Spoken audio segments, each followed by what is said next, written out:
Welcome to the Power Lunch Podcast, your midday dose of boldness, brilliance, and a little bit of badassery. I'm Amy Sousa, here with my powerhouse co-hosts, Tracie Munce and Lisa Carmichael, and we're coming in hot to shake things up.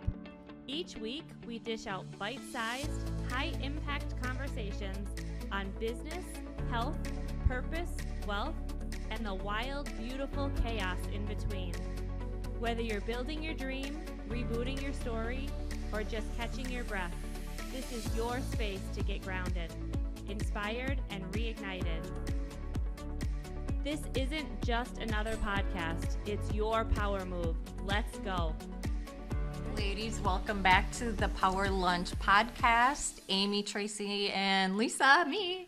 We are here this morning. We have a special guest, Ann Schreiber, who is an author, and she also owns Copyright for You.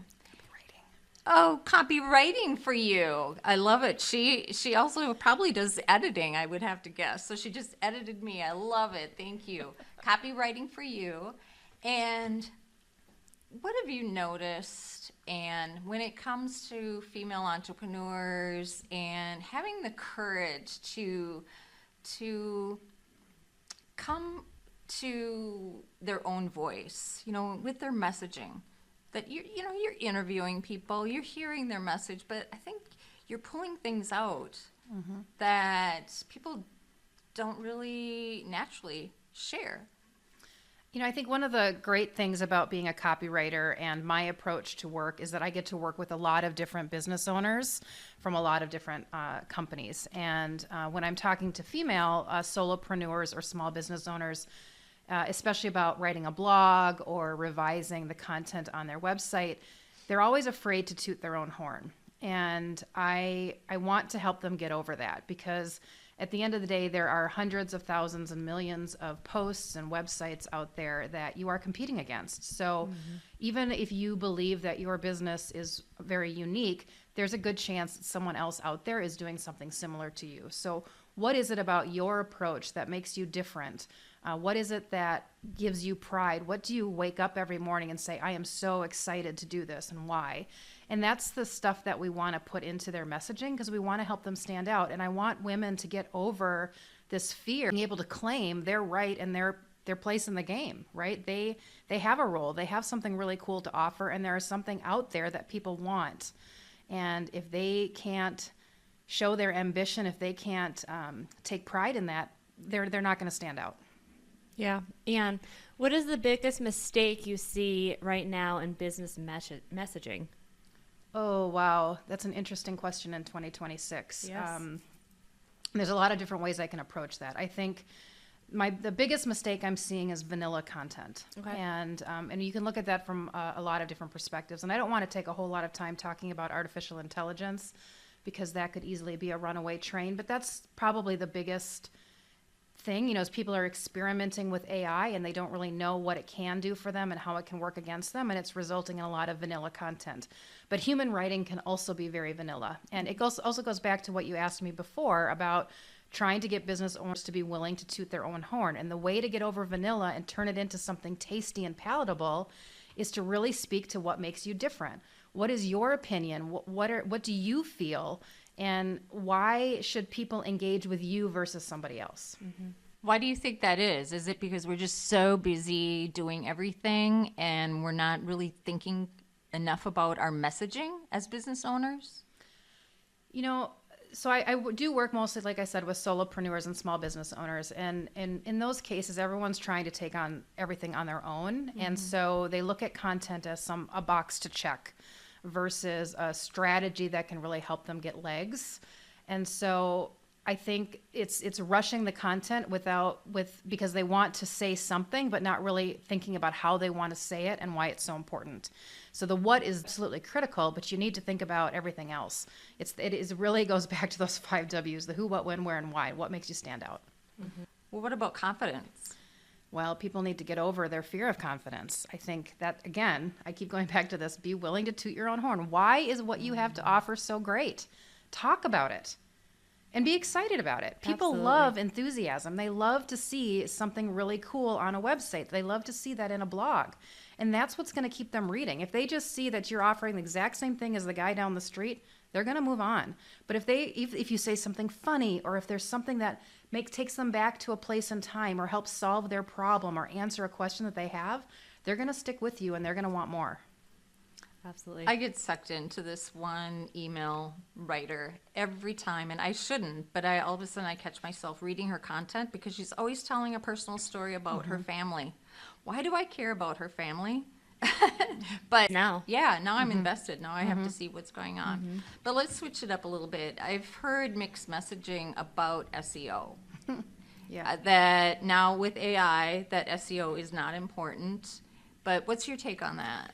We're just approaching SEO in a different way. And, 5 years ago, 10 years ago, when you looked at SEO, there were very basic strategies and tactics that you wanted to meet. You wanted to make sure you had links to other pages on your site to help with indexing. You wanted to link to authoritative sites outside of your business to show authority. You wanted to have great headers to break up the text. You wanted scannable content. You wanted to include keywords that people were searching for. All of that is still important, and I think that we need to lay that out there. That is still important. You still need to approach it. But now we need to think about where technology has taken us and where AI has taken us, and how people and how you can use that content to still meet those needs. So, if you go look at current blogs today, you're going to see a different structure. You're going to see a lot of this question-answer format. You're going to see less, I don't want to say less storytelling, but you're going to see less of a buildup. You're going to see people getting to the point right away because they want to show up in those snippets, and they want to make sure that people, if they are going to give you the time, that they can find what they need, cues at the bottom of a blog. You're going to see more and more bullet points. You're going to see tables where people can quickly scan things visually. It's all still SEO. It's just taking a different approach to it. And since we're talking about storytelling, how can a business owner use storytelling without oversharing or feeling vulnerable? That's a great question. Lisa, you just mentioned the email writer that shares information about their family. It's really how deep you want to go. And if you're not comfortable, don't go there. But the chances are you have something that you're willing to talk about. What would you go out and talk about with your girlfriends? Right. What would you talk about in an elevator pitch with someone that you've just met? What would you talk about on a podcast that you're comfortable with getting out there? You'll find something. Just give yourself the courage and give yourself the permission to tell the story, because it will resonate. That's why that email writer is getting to you. You're a mother, you're a wife, you're a family member, you're a friend, you're a daughter, you're all those things. So something that person is saying has got you hooked and has Lisa coming back. So is that people first content? Yeah, the people first thing. So I use that people first line when I'm proposing my work to businesses. And I come at it in two ways. So first of all, I want to say that I am writing for humans before I'm writing for a bot. And that also ties back to our SEO question from before. So years ago, you were really writing to make sure that Google would find your content and raise it high in the search ranking results. Well, that's still important. You're just doing it in a different way. And so I just totally lost the question. It's okay. We all have a blonde moment every week. And the bots and SEO. Oh, yes. Thank you. Yep. And so when I say people first, I am writing for humans first, that I was writing for, that gave me a list of these old school keywords, and they were grammatically incorrect. So it would be like plumber San Antonio. Well, no one would write plumber San Antonio in the context, but he wanted it written exactly that way. That's grammatically incorrect. That is an old school SEO tactic for people that might have been looking for a plumber in San Antonio. So they go to Google and they type plumber San Antonio and they hope something comes up. And I argued with him, and I actually let this client go. And I said, I'm not going to write grammatically incorrect content for you anymore. Good for you. But where I'm going with this is that SEO has evolved. Google has evolved. You don't have to write that anymore. You can actually say plumber in San Antonio or San Antonio plumber. You can say it in different ways because Google is smart enough to figure out what the person is searching for and to put your content and match it up. And so I think it's important to get rid of that old school mentality because, in this case, I felt horrible for his end client who has no clue that they have typographical errors and grammatically incorrect content on their website because they're busy serving their plumbing customers. Right. Right. And so, and ironically, I had another business owner come to me looking for the exact same content for the exact same business and the exact same geography. And I said, hey, before I work with you, let me tell you the story. And he literally said to me, he goes, Ann, please do not write anything grammatically incorrect. Do the thing. I trust you. That's awesome. And I won the business. So, Ann, let's talk a little bit about your books. They focus on second chances and starting over. How does this theme show up in how you help clients tell their stories? It's never too late to start. So in my case, my book writing actually came out of a personal situation. So I went through an unexpected divorce and found myself in a situation of starting over. But not only did I go through a divorce and was starting a new relationship, I also went through a layoff at that same time. And through all of that, I was like, someone is telling me, whether it's from up above or around the block, to say, this is your chance to start over. Who do you really, really want to be? And so I looked at all of those things that I didn't like about myself, that I didn't enjoy, things that had happened in that previous marriage. And I'm like, this is my chance. So I started my business. I got remarried, moved it to a different city. And I'm just approaching life in a different way. And so that first book that I wrote was my memoir. And then I wrote a business book. And then I decided to write a fiction series on starting over, which was not intended to be a romance series. It just became that way. But I wanted to show that you can find love again later, and it's going to be okay. And not only is it going to be okay, it's going to be so beautiful and so special because of the history you bring. And I don't like to use the word baggage. I like to use the word history, because you've been around the block so many times, and so has your new partner, and you can take all of those experiences and turn them into something super awesome, sexy, beautiful, fun, fulfilling, and all of that. And that has become, for me, I'm 3 years remarried and happy and have a business, and I've written 6 books, and the world is totally my oyster right now. What have you learned with your business now that you have published 6 books? What has made you a better copywriter because of that? Because I have not been afraid to toot my own horn and not been afraid to tell my own story. So when I'm talking to other business owners, I can provide that personal lens of how I approached it, and not necessarily say, well, I did this, so you can do this, but I can, when I'm hearing what they're saying, it resonates with me in a different way, because I feel their pain points, and then I can say, okay, well, here's how I might position that, whether I share my story with them or not. Is that a shift in how you do business, or have you always done business that way?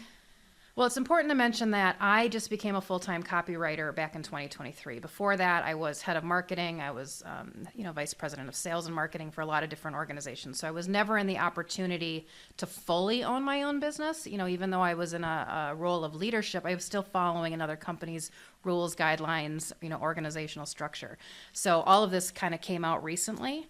So I don't know that I can answer that question directly, but I can say that the way I approach anything that I do is more open-minded than it ever used to be.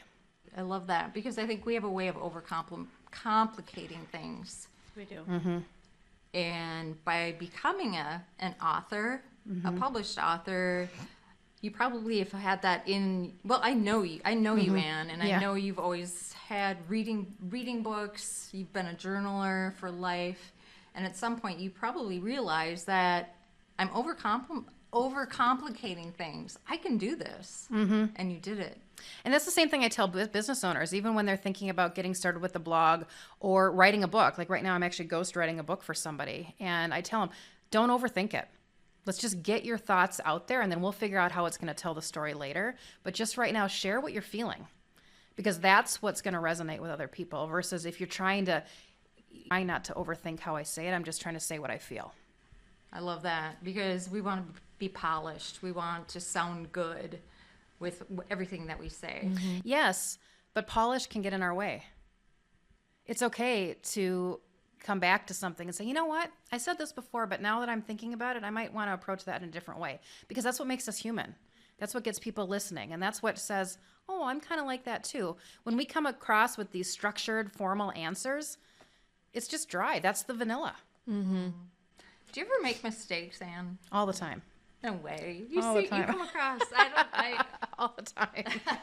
Yep. Yeah, I'm not going to tell you which ones, because I don't want you to find them, but all the time.